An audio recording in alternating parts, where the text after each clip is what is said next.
2020 December అన్నాడు. Polavaram project 2027 project 2027 డిసెంబర్కి పూర్తవ్వాలి. అప్పటి నుంచి ఆ పోలవరం గోదావరి వరద జలాలు అటు ఉత్తరాంధ్రకు ఇటు రాయలసీమకు ప్రవహించాలని చంద్రబాబు నాయుడు గారు ఒక లక్ష్యం పెట్టి ఆ లక్ష్యానికి అనుగుణంగా 2027 డిసెంబర్ కల్లా పోలవరాన్ని పూర్తి చేసేటువంటి విధంగా పనిచేస్తున్న విషయాన్ని కూడా ఈ సందర్భంగా మీ ద్వారా కూడా తెలియజేసుకుంటూ ఉన్నా. ఏదైతే మీ అందరికీ తెలుసు, ఉత్తరాంధ్ర సుజల స్రవంతి ఆ రోజు 2019, 2024 5 సంవత్సరాలలో ఉత్తరాంధ్ర సుజల స్రవంతికి ₹1 బడ్జెట్లో పెట్టాల, ఒక్క అడుగు ముందుకేలా. మళ్ళీ ఈరోజు ఈ ప్రభుత్వం వచ్చిన తర్వాత ఉత్తరాంధ్ర సుజల స్రవంతికి 1176 కోట్ల రూపాయలు మొదటి బడ్జెట్లోనే పెట్టి అటు విజయనగరం, విశాఖపట్నం, శ్రీకాకుళం జిల్లాలకు సస్యశ్యామలం చేసేటువంటి విధంగా ప్రాధాన్యత ఈరోజు చంద్రబాబు నాయుడు గారు ఇస్తున్నటువంటి పరిస్థితి మీ అందరికీ తెలుసు. వెలిగొండ అంటే అత్యంత వెనకబడినటువంటి ప్రకాశం జిల్లా వెలిగొండ ప్రాజెక్టు. మరి అటువంటి వెలిగొండకి జాతికి అంకితమని గత ఎన్నికల ముందు ఆనాటి ముఖ్యమంత్రి ఆర్భాటంగా ప్రచారం చేశాడు. తీరా మేము అధికారంలోకి వచ్చిన తర్వాత చూస్తే ఆ వెలిగొండకి వెళ్ళి పరిశీలిస్తే ఆ వెలిగొండకి సంబంధించి హెడ్ వర్క్స్ దగ్గర మరి అక్కడ వింగ్స్ కానీ అదేవిధంగా వాల్స్ కానీ నిర్మాణం కాల. వెలిగొండకు సంబంధించి ఏదైతే అత్యంత క్లిష్టతరమైనటువంటి పనులు టన్నెల్ 1, టన్నెల్ 2 అక్కడ బెంచింగ్ పనులు పూర్తి కాల. ఇంకా 6.2 కిలోమీటర్ లైనింగ్ పనులు పూర్తి కాల. మరి ఆ టన్నెల్ దాటి బయటకు వస్తే మరి ఏదైతే ఫీడర్ ఛానల్ ఉందో ఆ ఫీడర్ ఛానల్కి ఇంకా 21 కిలోమీటర్లు సిసి లైనింగ్ చేయాలి. ఇంకా 5 కిలోమీటర్లు సిసి వాల్ నిర్మాణం చేయాలి.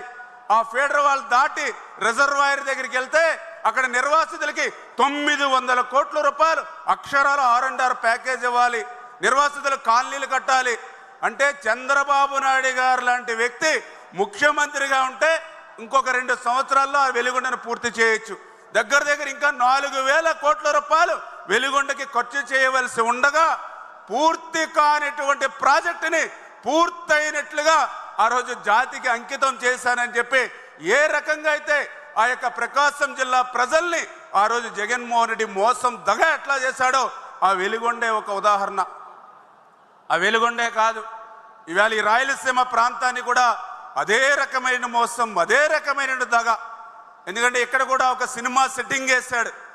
ఏదైతే కుప్పం బ్రాంచ్ కెనాలకు సంబంధించి కుప్పంకి నీరు ఇస్తున్నానని రాష్ట్రానికి ప్రచారం చేయాలని చెప్పి ఒక సినిమా సెట్టింగ్ వేశాడు. ఆ రోజు మరి ఏదైతే మరి ట్యాంకర్ల ద్వారా నీరు తెచ్చాడు, బెంగళూరు నుంచి పువ్వులు తెప్పించాడు, హెలీప్యాడ్లో హెలికాప్టర్ దిగి అక్కడ బటన్ నొక్కి ఆ వచ్చినటువంటి నీటిని మరి వదిలాడు. ఆ యొక్క బటన్ నొక్కి మళ్ళీ ఆ రోజు నుండి ముఖ్యమంత్రి హెలీప్యాడ్ దగ్గరికి వెళ్ళి ఆ హెలికాప్టర్ ఎక్కే లోపుగానే అతను బటన్ నొక్కినటువంటి ఆ కొద్దిపాటి నీళ్లు కూడా నేలలోని ఇంకిపోయాయి. అతను వదిలిన పువ్వులన్నీ కూడా నేల మీద పడి వాడిపోయినటువంటి పరిస్థితి. యావత్తు మీడియా రంగం కూడా మరి ఆశ్చర్యపోయినటువంటి పరిస్థితి. అంటే ఆ రకమైన దగా మోసం ఈరోజు చంద్రబాబు నాయుడు గారి పాలనలో ఉండదు. నీతిగా, నిజాయితీగా, నిబద్ధతతో చేసే పనులే ఈరోజు ప్రజలకి చెప్తాం. అందుకే వెలిగొండ ప్రాజెక్టు రేపు 2026 జూన్ కల్లా పూర్తి చేసి ఆ యొక్క ప్రకాశం జిల్లా ప్రజలకు సాగునీరు, త్రాగునీరు అందించాలని చంద్రబాబు నాయుడు గారు లక్ష్యం పెట్టారు. ఆ లక్ష్యానికి అనుగుణంగానే ఈరోజు వెలిగొండ పనులు ముందుకు సాగుతున్నాయనే విషయాన్ని కూడా మరి ఈ సందర్భంగా తెలియజేసుకుంటూ ఉన్నా. అదేవిధంగా పోలవరం లెఫ్ట్ మెయిన్ కెనాల్ ఉంది. పోలవరం లెఫ్ట్ మెయిన్ కెనాల్కి సంబంధించి గత 5 సంవత్సరాల పాలనలో ₹1 కూడా పెట్టాల.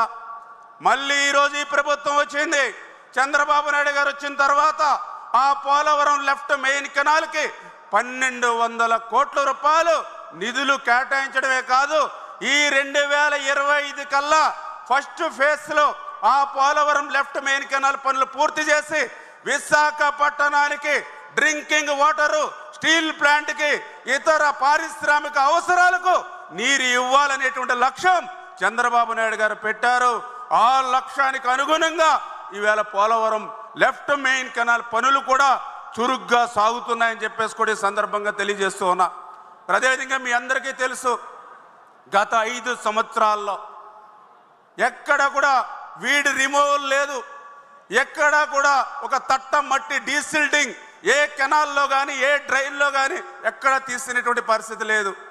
ఏ ప్రాజెక్టులో ఏ రిజర్వాయర్లో కానీ ఏ లాకులకు కానీ ఏ షట్టర్స్ కానీ ఏ రోప్స్ కానీ మరామతులు మాటటుంచి కనీసం గ్రీజు పెట్టి మెయింటెనెన్స్ చేయనటువంటి పరిస్థితి కూడా గత 5 సంవత్సరాల పాలనలో చూడలా. మళ్ళీ ఈ సంవత్సరం చంద్రబాబు నాయుడు గారు వచ్చిన తర్వాతే ఇప్పటికీ మెయింటెనెన్స్ కిందే దగ్గర 700 కోట్ల రూపాయలు ఇచ్చారని అంటే ఇరిగేషన్ మెయింటెనెన్స్ మీద చంద్రబాబు నాయుడు గారు ఉన్నటువంటి చిత్తశుద్ధికి ఒక నిదర్శనం అని చెప్పి తెలియజేసుకుంటూ, మరి అదేవిధంగా ఈరోజు మరి రాయలసీమ, ఎందుకంటే మీ అందరికీ తెలుసు ఈవేళ రాయలసీమ అంటే తెలుగుదేశం పార్టీకి ఎప్పుడు కూడా ఒక మంచి అనుబంధం ఉంది. ఈరోజు ఒక తెలుగు గంగ, హంద్రీనివ, గాలేరు నగరి, హెచ్ఎల్సి, ఎల్ఎల్సి, మరి కడప, కర్నూలు, కేసీ కెనాల్, ఇట్లా ఏ ప్రాజెక్టు చెప్పినా ఏ రిజర్వాయర్ చెప్పినా తెలుగుదేశం పార్టీ అన్న ఎన్టీఆర్, చంద్రబాబు నాయుడు గారే గుర్తుకొస్తారు. అటువంటి రాయలసీమకి మీ అందరికీ తెలుసు, ఆ రోజు 14-19లో ఆ రోజు 5 సంవత్సరాల్లో రాయలసీమ ఇరిగేషన్కి 12,000 కోట్లు పెడితే, మరి తర్వాత వచ్చినటువంటి ప్రభుత్వం 5 సంవత్సరాల్లో బడ్జెట్ డబుల్ అయినా కేవలం 2,000 కోట్ల రూపాయలే రాయలసీమకి ఇరిగేషన్ పెట్టింది అని అంటే నాకు తెలుసుండి రాయలసీమకు ఏ ముఖ్యమంత్రి చేయనటువంటి ద్రోహం దగ గత పాలనలో ఉన్నటువంటి ముఖ్యమంత్రి చేశాడనే విషయాన్ని ఈ సందర్భంగా తెలియజేసుకుంటూ, అందుకు ఉదాహరణే హంద్రీనివ. మొన్ననే మీరు చూసారు హెచ్ఎన్ఎస్ఎస్కి సంబంధించి మరి ఏదైతే 3,800 కోట్ల రూపాయలు ఏ ప్రాజెక్టుకి కేటాయించినటువంటి విధంగా హంద్రీనివకు చంద్రబాబు నాయుడు గారు మన బడ్జెట్లో కేటాయింపులు చేయడమే కాదు, ఖచ్చితంగా రేపు 2025 జూన్ జూలై కల్లా ఆ యొక్క హెచ్ఎన్ఎస్ఎస్ పూర్తవ్వాలని లక్ష్యం చంద్రబాబు నాయుడు గారు నిర్దేశించారని అంటే, ఎందుకు ఈ మాట చెప్తూ ఉన్నానంటే 2019, 2024 5 సంవత్సరాల్లో జగన్మోహన్ రెడ్డి ఆ హెచ్ఎన్ఎస్ఎస్ మీద ఒక్క రూపాయి పెట్టలేదు, ఒక తట్ట మట్టి తీయలేదు. ఆఖరికి హెచ్ఎన్ఎస్ఎస్ మీద మోటార్ల కరెంటు బిల్లులు కూడా ఎగ్గొట్టేసినటువంటి పరిస్థితి అనే విషయాన్ని కూడా సందర్భంగా తెలియజేసుకుంటూ, మరి అదేవిధంగా ఈరోజు చంద్రబాబు నాయుడు గారు కూడా మాకు ఎప్పుడు కూడా ఒకటే చెప్తూ ఉంటారు, ఒక సంవత్సరం వర్షాలు బాగా పడితే ప్రతి నీటి బొట్టుని కూడా ఒడిసి బట్టి రాబోయేటువంటి 1-2 సంవత్సరాలు వర్షాలు పడకపోయినా కూడా నిల్వ చేసుకోవాలని. అందుకే ఈరోజు మరి ఈ రాయలసీమలో ఏ రిజర్వాయర్ చూసినా ఒక గోరకొల్లు కానీ ఒక అవుకు కానీ గండికోట, మైలవరం, చిత్రావతి, పైడిపాలెం, సర్వరాయసాగర్, కృష్ణసాగర్, ప్రతికొండ, జీడిపల్లి, గొల్లపల్లి ఇలా ఏ రిజర్వాయర్ చూసినా కూడా మరి ఖచ్చితంగా ఈరోజు పెద్ద ఎత్తున మరి నిల్వ. ఈరోజు దగ్గర 261 టీఎంసీ నీరుని ఈవేళ రాయలసీమ రిజర్వాయర్లో నిల్వ చేయగలిగాం.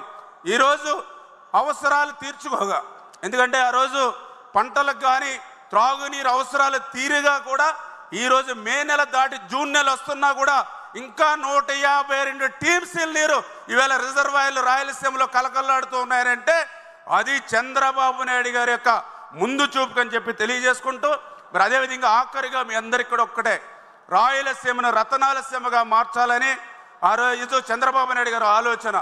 పోలవరం, బనకచెర్ల ఏదైతే మా గోదావరి మా జిల్లాల నుంచే ప్రవహిస్తూ ఉంటుంది.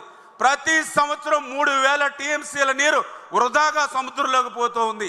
అటువంటి వృధాగా పోయేటువంటి 3,000 టీఎంసీల నీరులో 200 టీఎంసీల నీరు తీసుకుని దాన్ని మరి ఏదైతే తెలుగు తల్లికి జలహారతి కింద మరి 3 విడతలుగా 3 దశల్లో ఏదైతే Polavaram to Krishna, Krishna to Bollapalli, Bollapalli to Banakacherla ఇట్లా 3 దశల్లో 80,000 కోట్ల రూపాయలు పెట్టి ఆ పోలవరం బనకచెర్లను పూర్తి చేస్తే దగ్గర 80 లక్షల మంది ప్రజలకు త్రాగునీరు లభిస్తుంది. 7.2 లక్షల ఎకరాలకు సాగునీరు అందుతుంది. 22.28 లక్షల ఎకరాలకు స్థిరీకరణ జరిగేటువంటి పరిస్థితి.